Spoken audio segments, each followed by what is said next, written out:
by the people she traveled with. Just right. Which, mind you, I have no idea at all. I will inquire of you. Did she mention them to you, and did you know any of these people? No, there is no connection at all. I was thinking that I was aware that she went to college with them. They never once met him. I had no idea of this at all.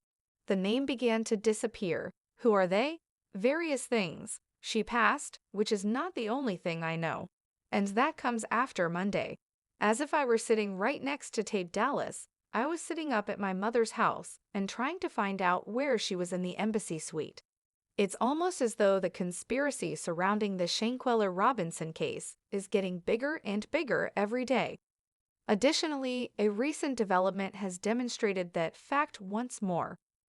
The FBI's investigation into the case has now led to some shocking discoveries about Mexico's involvement and how they might have even had a hand in how things went down and what happened to the young woman, according to details that just hit the media.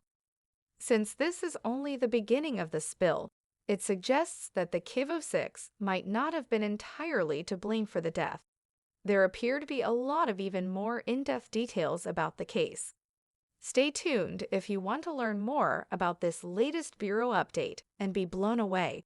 All being detained and serving time in Mexico, all being extradited there, and serving time there would provide us with immediate justice. Can you elaborate? Nothing can be said. Yes, we cannot discuss it, but they are working on it.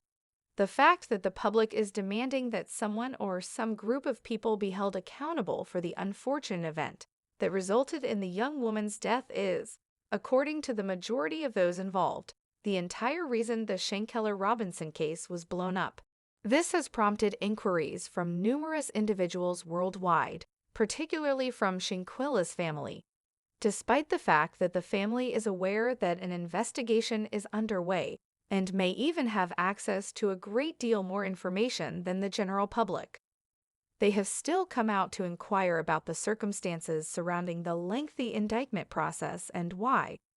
Several experts have now commented on the case and even provided some insight into who might be held accountable from a professional perspective as a result of the worldwide demand for answers.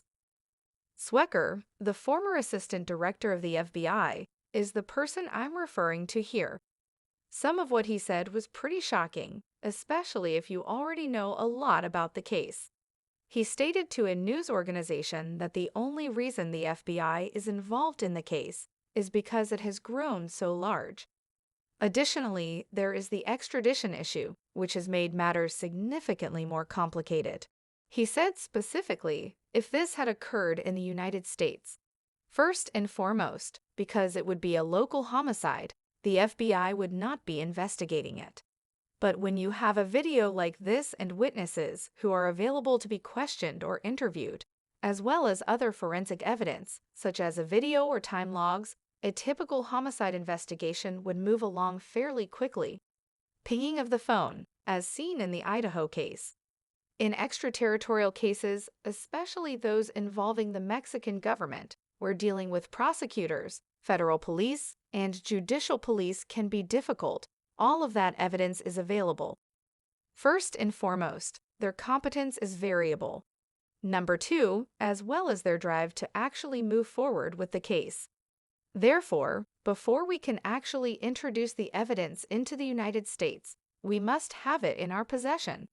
Courts, all of that is accomplished through treaty, which entails formal paper requests and ribbons.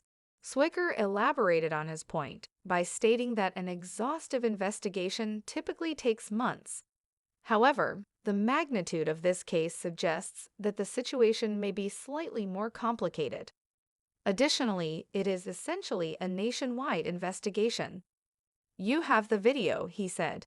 It goes without saying that stored email and text data can be retrieved.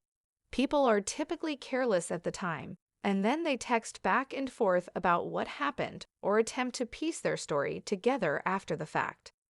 Therefore, I think the FBI is paying close attention to the electronic evidence. People are being interviewed. I refer to it as interviewing because it is not an interrogation if you are not under arrest.